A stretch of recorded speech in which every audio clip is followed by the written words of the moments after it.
L'Anime Curve, cette nouvelle fonctionnalité qui est débarquée avec DaVinci 17 et dont tout le monde parle.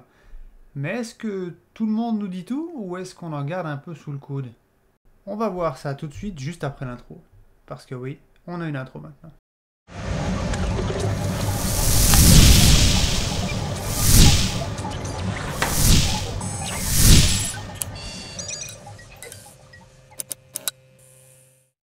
Rappelez-vous, les premières vidéos de la chaîne, c'était les vidéos sur les transitions.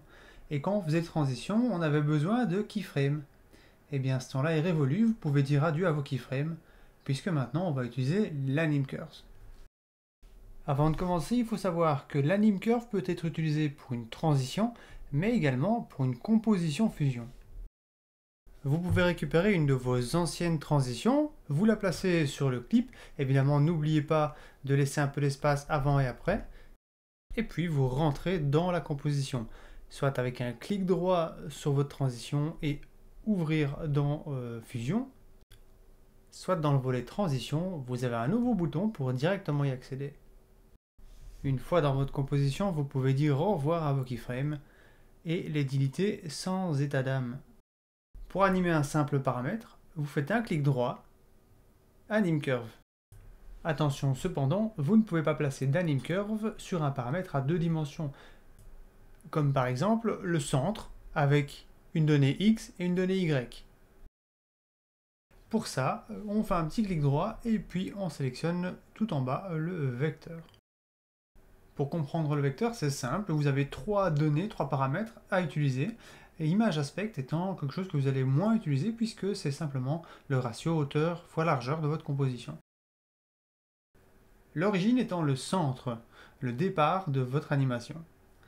La distance étant la distance à laquelle vous voulez déplacer votre point de votre origine. Et l'angle, c'est simplement l'angle à laquelle vous voulez le déplacer. En ce qui concerne l'Anime Curve, vous avez un peu plus de paramètres.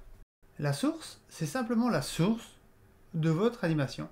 Soit pour une transition, vous le mettez sur transition, soit pour une composition de base, vous pouvez le mettre sur duration ou sur custom. Duration va simplement utiliser la durée de votre composition pour utiliser l'animation. C'est-à-dire que vous allez pouvoir après allonger votre composition et votre animation va simplement se repositionner correctement. Custom, c'est pour simplement dire à quel moment vous voulez, dans votre composition fusion ou dans votre transition, à quel moment vous voulez qu'elle débute.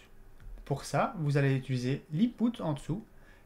0 indique que vous débutez et 1 indique que vous terminez l'animation. N'oubliez pas d'utiliser les keyframes. Curve est simplement la façon dont votre animation va se comporter. Linéaire, votre animation va être toute droite.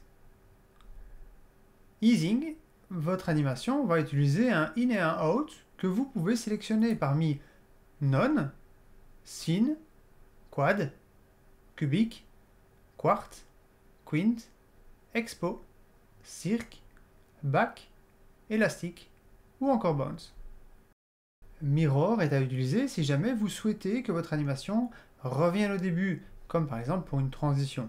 On démarre à 1, on va jusqu'à 5 par exemple, et on revient à 1. Invert est pour si jamais vous souhaitez utiliser votre animation mais dans l'autre sens. On démarre à 5 et on revient à 1. Le scaling, c'est simplement l'échelle de votre animation. C'est-à-dire que si votre animation doit partir de 0 à 3, eh bien votre scaling sera 3. Vous pouvez utiliser l'offset pour décaler, par exemple, faire une animation de 1 à 3. Mais attention, si vous décalez à 1, avec l'offset, vous devez donc rescaler à 2.